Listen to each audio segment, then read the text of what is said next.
redes sociales distintas situaciones. Que esto era habitual en el mundo inmobiliario y que alguien que tenía a la venta un departamento y le hace falta venderlo, recibe una parte en efectivo, en dólares, porque las transacciones inmobiliarias generalmente se hacen en dólares, eso no vamos a mentir, y el resto te lo financiaba con una hipoteca sobre el mismo departamento o propiedad que estás vendiendo, que es habitual. Otros dicen, no, eso es un invento, eso nada que ver, no existe en el mercado inmobiliario.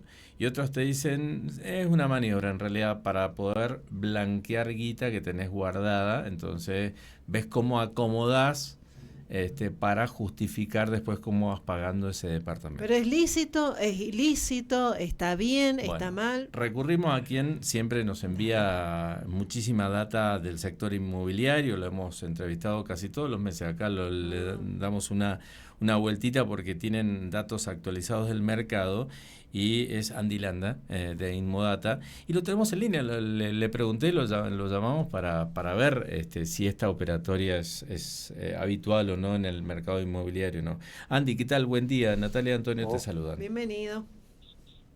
Hola chicos, ¿cómo están? Muy buen día, espero que muy bien. Muy bien. Muchas gracias por atendernos, Andy.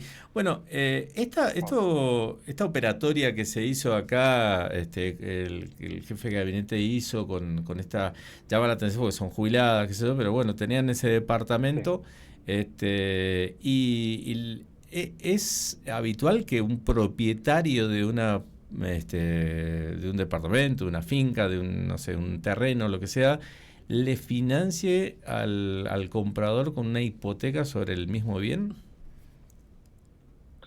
Sí, no es habitual, digamos, pero sí es una maniobra que se puede utilizar a veces en el mercado inmobiliario, ¿sí?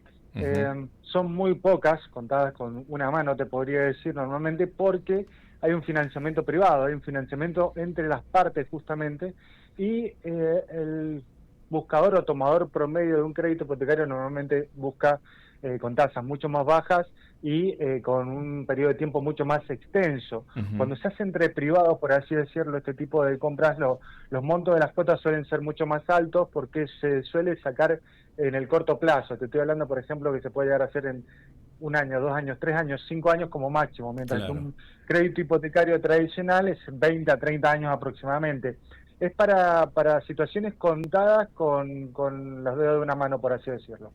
Bien, o sea que bien, esto se puede hacer, y esto como que, a ver, me imagino que ahora se da por la situación económica como está, ¿no? Que hay otro tipo de perspectiva. Sí, tal cual, tal cual. Esto es un poco más relativamente nuevo. Inclusive hay instituciones que vos podés, siendo inversor, por ejemplo, colocar tu dinero en esa empresa, y esa empresa busca personas que necesiten financiamiento hipotecario y que no quieran estar con un banco 30, 20 años, sino que lo quieran sacar mucho más rápido. Eso también está disponible. De paso, después si querés la página para que lo puedan chequear.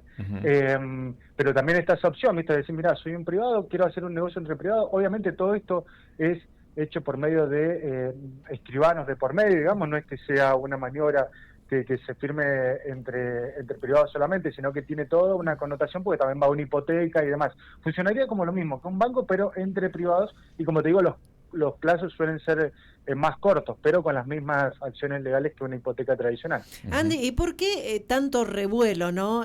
Bueno, le están averiguando evidentemente el currículum, la vida y obra a estas personas. Molina es policía retirada, dice que habría aportado $85.000, la hija se encuentra en actividad también dentro de la fuerza, que le había prestado otros 15.000 restantes, y que hoy van a tener que dar explicaciones por el tema. ¿Por qué tanto revuelo si en realidad, a ver, hay muchas cosas acá en esta economía como está hoy? Uno está tratando de pagar los menos impuestos posible en un montón de cargas impositivas que vienen y que tienen relación con intercambio y con ventas. Pero es que en realidad no le han hecho un préstamo, Nati, o no es así, Andy. Como prestamistas. Le han financiado esos montos, pero no es que le den la plata a Dorni.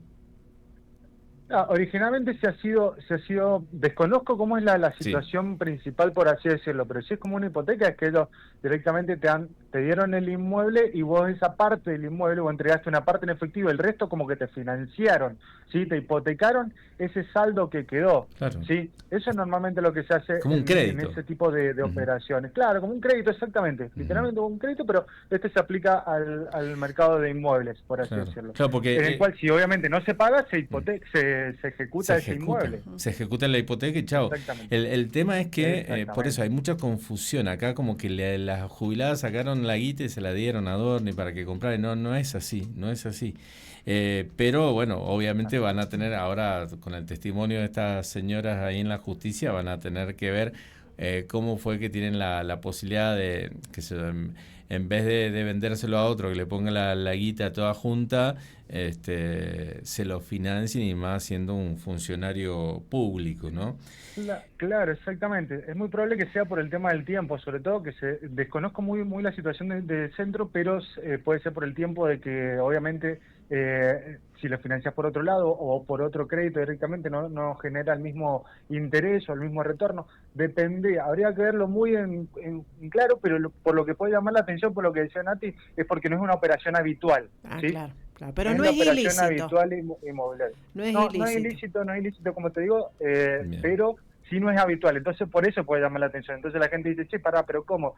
Sí, porque se puede hacer ese tipo de créditos entre privados, pero por eso puede llamar la atención. Bien. Sí, aprovechemos porque yo quiero hacerlo. Lo tenemos a Landy. Sí.